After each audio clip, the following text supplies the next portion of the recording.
Maka ini penting juga diingat oleh para santri.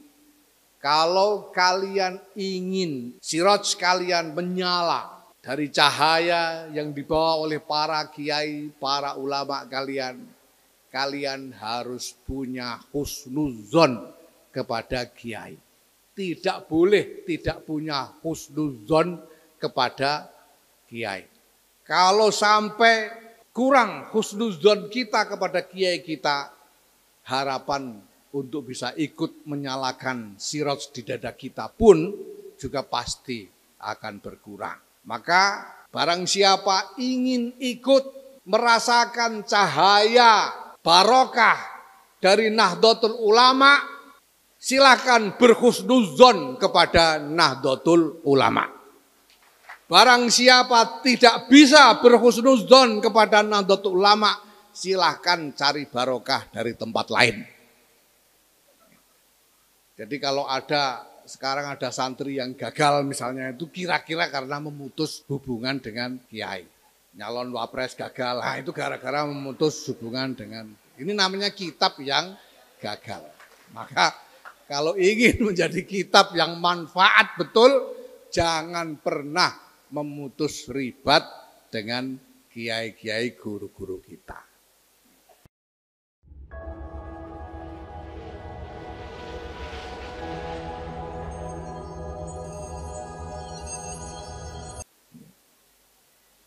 Nah itu sebabnya Bapak Ibu,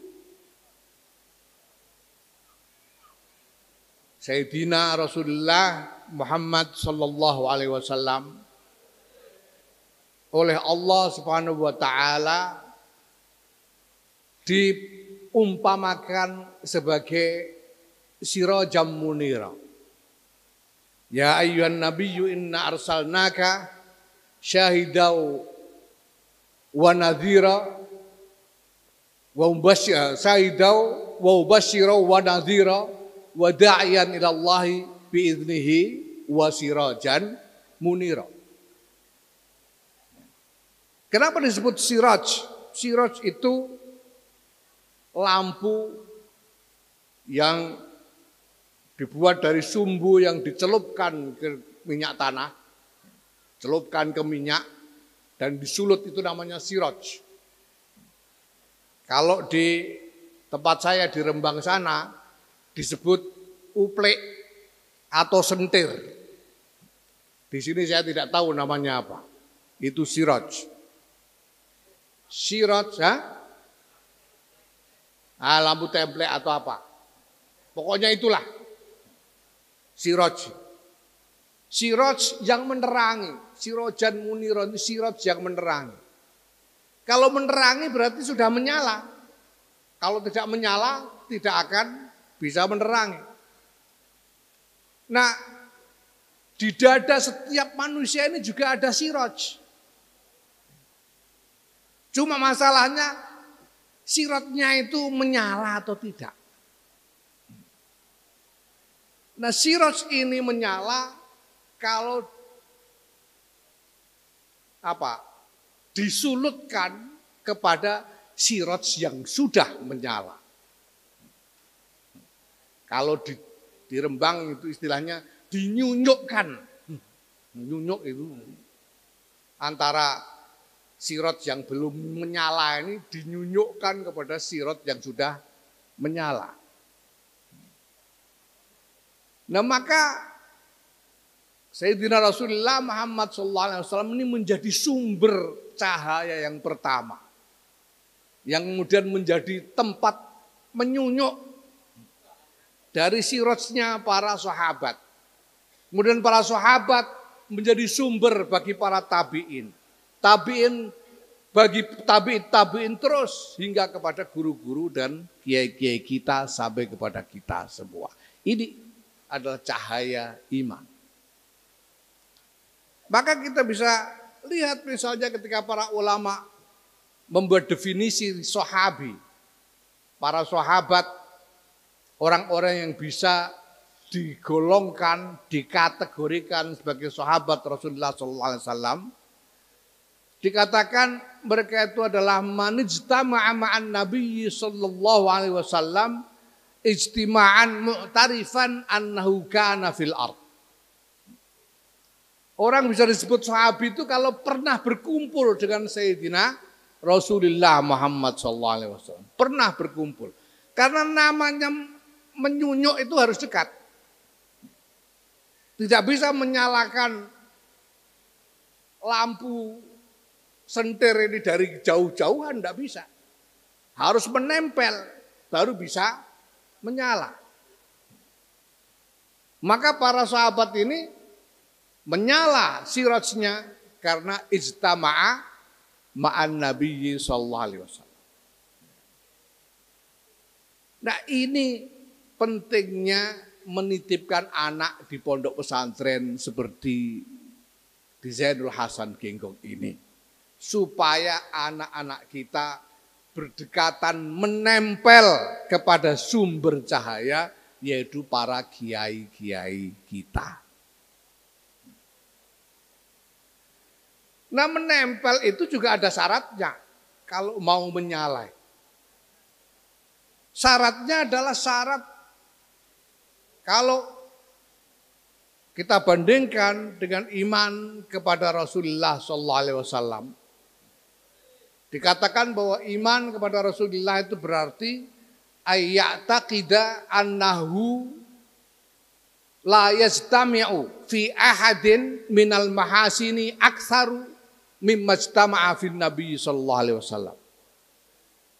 Keyakinan bahwa tidak ada kebaikan berkumpul pada satu orang lebih banyak dari yang berkumpul pada diri Rasulullah Muhammad sallallahu alaihi wasallam. Ini keyakinan. Yang namanya keyakinan itu zon. Kita tidak bisa secara nyata membandingkan Kanjeng Nabi dengan orang lain, kan tidak bisa. Wong kita ketemu Kanjeng Nabi saja tidak pernah. Apalagi ketemu dengan semua manusia di seluruh dunia. Mulai zaman dulu sampai sekarang juga tidak. Jadi membandingkan secara nyata tidak bisa. Yang kita punya itu cuma zon. Dan iman dalam hal ini berarti husnuzon kepada Sayyidina Rasulullah Muhammad SAW. Kalau tidak ada husnuzon, sedekat apapun, dia tidak akan menyala. Jadi mungkin bisa diumpamakan bahwa husnuzon itu adalah seperti minyak dari lampu itu sendiri. Walaupun didekatkan, kalau tidak ada minyak husnuzon, tidak bisa menyala. Dan kita sudah bisa lihat contohnya. Seperti Abu Lahab. Yang kurang apa. Kalau soal kedekatan fisik. Tidak ada yang lebih dekat dari Abu Lahab kepada Rasulullah Muhammad SAW. Tapi karena dia tidak punya husnuzon. Maka dia tidak bisa menyalakan sirajnya dari api cahaya Rasulullah Muhammad SAW. Maka ini penting juga diingat oleh para santri. Kalau kalian ingin siraj kalian menyala dari cahaya yang dibawa oleh para kiai, para ulama kalian, kalian harus punya husnuzon kepada kiai. Tidak boleh tidak punya husnuzon kepada kiai. Kalau sampai kurang husnuzon kita kepada kiai kita, harapan untuk bisa ikut menyalakan siraj di dada kita pun juga pasti akan berkurang. Maka barang siapa ingin ikut merasakan cahaya barokah dari Nahdlatul Ulama, silakan berhusnuzon kepada Nahdlatul Ulama. Barang siapa tidak bisa berhusnuzon kepada Nahdlatul Ulama, silahkan cari barokah dari tempat lain. Ya. Karena ini semua dasarnya itu. Kiai Muhammad Hasan Sepuh sendirian saja telah melahirkan barokah, asar barokah yang sedemikian besar seperti pondok pesantren Zainul Hasan Genggong ini. Bayangkan kalau kiai-kiai seperti beliau ini berkumpul semuanya. Seperti apa barokah yang bisa dibawakan bersama-sama.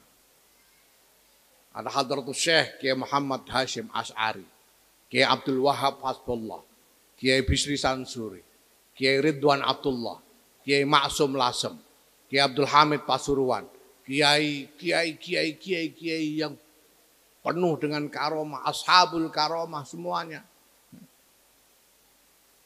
Berkumpul di dalam Jam'iyah Nahdlatul Ulama ini. Sebetulnya sangat gampang untuk bisa ikut mendapatkan barokah dari Jam'iyah ini. Dan Hadratus Syekh sendiri sudah menyebutkan bahwa ini adalah Jam'iyah yang mubarakah ketika beliau menyeru kepada para ulama untuk bergabung. Halummu ila hadil jam'iyah al-mubarakah al-mausumah binahdlatil ulama. Insya Allah kalau kita berhusnudzon kepada Nahdlatul Ulama, kita akan ikut mendapatkan barokahnya. Kalau tidak mau berhusnudzon kepada Nahdlatul Ulama, silahkan mencari barokah dari tempat lain. Begitu saja. Ya mudah-mudahan ada juga tempat lain barokahnya. Tapi yang sudah jelas terbukti ada barokah adalah di dalam Jam'iyah Nahdlatul Ulama. Dan jelas saya merasakan betul. Saya pribadi hanya nempel saja sudah luar biasa. Dipuji-puji orang seperti Kiai Mutawakil ini. Padahal cuma nempel saja. Kalau tadi disebut urutan ke-19 dari 500 tokoh berpengaruh tadi, itu jatahnya Nahdlatul Ulama, bukan jatahnya Yahya Stakuf. Ketua umum yang dulu-dulu juga sama. Kiai Abdurrahman Wahid juga nomor 19. Kiai Hasyim Muzadi nomor 19. Kiai Said Akil Sirot nomor 19. Nah karena saya nempel juga dapat nomor 19. Ini barokah cuma nempel. Barokah yang luar biasa, termasuk barokah salah paham.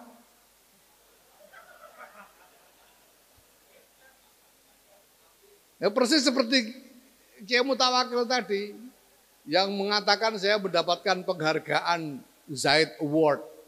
Ya, ini barokah salah paham. Yang betul yang mendapatkan penghargaan Zaid Award for Human Fraternity atau Jaizah Zaid lil Ukhuwah al Insaniyah itu adalah Nahdlatul Ulama, bukan saya. Yang dapat adalah Nahdlatul Ulama. Ya karena saya ketua umum, jadi saya yang menerima penghargaan di sini tadi. Tapi kan barokah buat saya ini.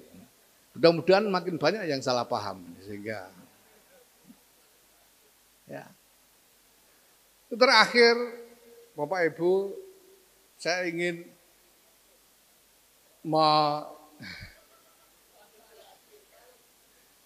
meneruskan yang disampaikan oleh Kiai Mutawakil tadi, bahwa sesudah imtihan ini tidak boleh pulang. Harus tetap di sini sampai tanggal 10 Ramadan. Saya ingin katakan bahwa memang tidak boleh ada titik henti buat kalian semua, anak-anakku, para santri, di dalam menyusu, mengambil barokah manfaat dari para kiai kita ini sampai kapanpun. Karena kalian, sejak kalian menyerahkan diri untuk mengabdi, untuk dididik, oleh para kiai di Pondok Pesantren Zainul Hasan ini, kalian sebetulnya sudah menjadi kitabnya para kiai. Kalau ditanya orang mana kitab karya Kiai Muhammad Hasan Sepuh, ya kalian ini. Mana kitab karya Kiai Mutawakkil ala Allah, ya kalian ini. Santri-santri inilah kitabnya para kiai. Kalau kiai-kiai di tempat lain, di Timur Tengah dan lain-lain banyak mengarang kitab, kitabnya itu dicetak dan seterusnya. Kiai-kiai kita yang paling banyak adalah mencetak kitab-kitab hidup, yaitu pada diri santri-santrinya.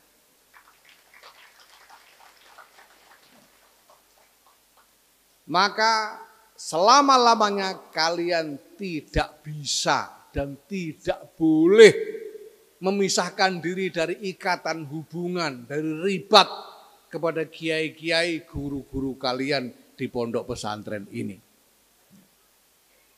Kiai-kiai kita ini walaupun mungkin tidak sebanyak kiai-kiai dari tempat lain, dari Timur Tengah, ulama dari Timur Tengah di dalam karya tulisnya, bukan berarti kalah alim, bukan berarti kurang kapasitasnya dibanding ulama tempat lain, tidak. Tapi karena kiai-kiai ini menghabiskan waktunya untuk mencetak kitab-kitab hidup, yaitu pada diri santri dan umat yang berada di bawah riayahnya. Mungkin banyak kiai-kiai mutawakkil ini sebetulnya mungkin pengen juga nulis kitab banyak-banyak. Tapi baru pegang pulpen tiba-tiba ada yang datang, "Assalamualaikum, apa? Anak saya sakit, Yai, minta suwuknya." Tahu mau nulis lagi, ada orang lain datang mengeluh banyak utangnya. Mau nulis ada orang ngeluh sawahnya kena wereng. Mau nulis lagi, datang orang nanya nomor, maksudnya nomor pilpres misalnya itu. Ini sehari-hari ini yang dilakukan oleh para kiai, makanya kurang sempat untuk nulis itu.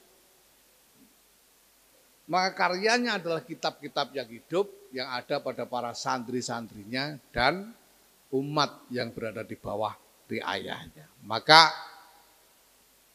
ya saya minta pada para santri ini, ya saya kira sudah lengkap lah ya ijazah riyadhah yang diberikan di pesantren Zainul Hasan ini di dalam singkatan santri ini salah satunya ada riyadhah. Ya. Tapi yang paling penting adalah terus memelihara ribat jalinan hubungan dengan para kiai kita, ya, selama-lamanya. Begitu kita memutus hubungan dengan kiai-kiai kita, ya resikonya menjadi kitab yang gagal. Menjadi kitab yang gagal. Udah banyak contohnya kitab gagal ini, gara-gara memutus hubungan dengan kiai. Ya. Jadi kalau sekarang ada santri yang gagal misalnya itu kira-kira karena memutus hubungan dengan kiai. Nyalon wapres gagal, nah itu gara-gara memutus hubungan dengan, ini namanya kitab yang gagal. Maka kalau ingin menjadi kitab yang manfaat betul, jangan pernah memutus ribat dengan kiai-kiai guru-guru kita. Ya, nah ini pantunnya apa ini? Ya, udahlah pokoknya saya tahunya pantun cuma satu saja. Sor mejo no ulane, jok gelo wis ngono carane.